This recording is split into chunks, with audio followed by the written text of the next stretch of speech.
फिसाजोनि जोनोम सानजों लोब्बा लाखिनानै गोरिब सुबुंफोरनो गुदुं खमबल रानदों। बे नुथाया उदालगुरि जिल्लानि जिसिअ बाग्लारिनि मोनसे बाख्नायथावना आखुथायनि नुथाय।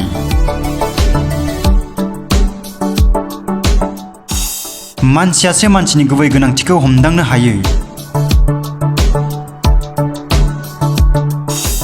गावनियाव दंबोला गुबुनखौ मददथि होनायासो मानसिनि गुबै आखु।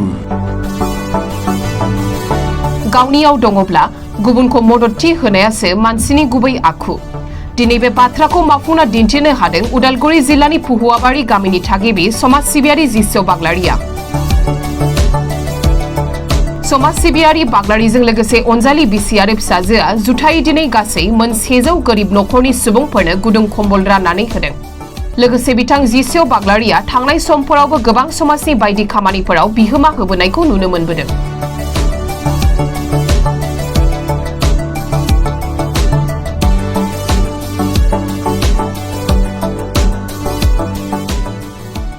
नोंथांमोन चेनेल आरो नोंथांमोनखौ हामबाय होनदोङो आरो नोंथांमोननि चेनेल अनसायगिरि नायगिरि साफ्रोमखौबो आंनि गोसो गोरबोनिफ्राय हामग्लायनायखौ जासिहरबाय।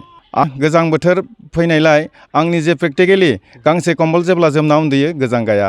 बे हिसाबै आङो गैयिफोरनो सिन्था धारा खालामनानै आंनि बोसोरसे इनकामनिफ्राय 10% आङो बेखौ रायजोफोरनो गोरिब गुन्द्रानो राननानै होनाय जादों आरो।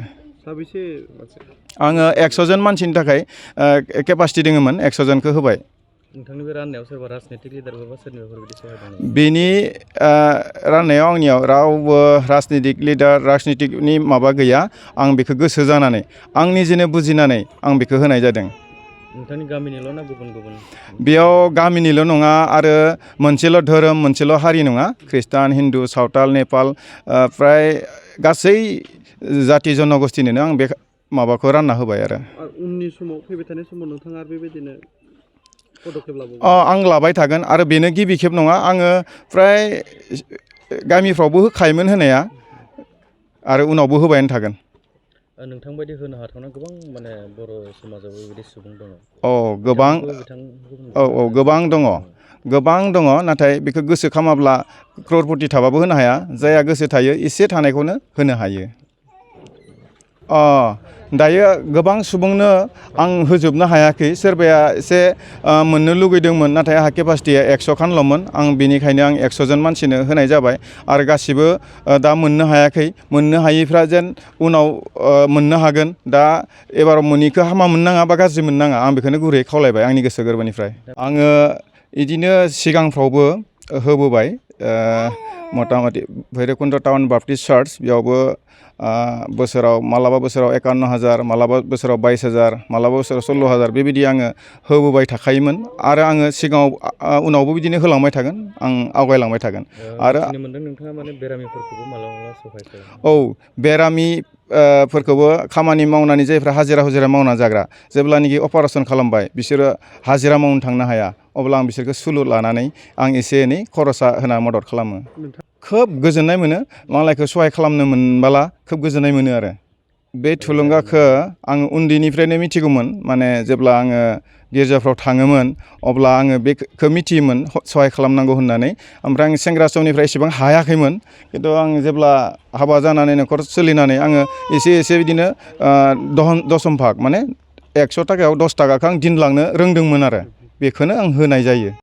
दा नैबे न'खराव जोंहा जे कम्बल रानदों जों गोजोननाय मोनदों गैयिफोरनो बेबायदि होनायखौ। जेनेबा जों सानो होनो थाखाय नाथाय हास'यैयाव थायोमोन नाथाय दिनैनि दिनाव जोङो बेबायदि होफुंनो हानायखाय जों गोजोननाय मोनदं। মৰম কৰি কমত পাইছোঁ আৰু ভালে ভালে যে কি আশীৰ্বাদ দি আছোঁ আৰু এনেকৈ আগবাঢ়িলে আকৌ দিব পাৰিব। এইটো কোনে দিছে কম্বলটো? এইটো নামটো আমি নাজানো মই পাৰি। जिसै बसुमतारिया फंबाया मेम्बरबो नङा चेयारमेनबो नङा गावनि मेहनतनिफ्रायनो बे गरिबफोरनो कम्बल दान होदों आरो बहुत धन्यबाद। बे आरो इसोरनि आशीर्बादाव बेबादिनो जौगालांबाय थाथों। जेनेबा बे जिसय जावाया दाखालिनो खबर होदों जोंखौ थांनाय समबार गारनानै फैगोन समबाराव आंनाव ज' जाहैथांबाय। इसोरनि अननाय बियो माने गरिब गुन्द्राफोरखौ नुनानै मा होदो माने खमबल होदों बहुत धन्यबाद आरो बिदिनो बोसोराव होलांनो हाथों आरो बिनि फिसाफोरा फरायदों फरायनानै मोजां जालांथों बेखिनिल' बुंना थाबाय আমার গরিব কারণে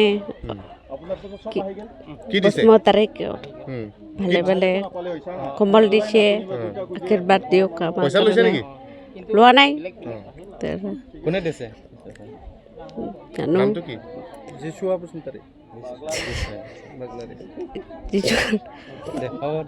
কম্বল পাইছোঁ কোনে দিছে ঈশ্বৰৰ মৰমত কিবা মানুহৰ নামটো নাজানে ঈশ্বৰৰ মৰমত এইটো কম্বল দি দিছে এইটোৰ কাৰণে বহুত ধন্যবাদ আৰু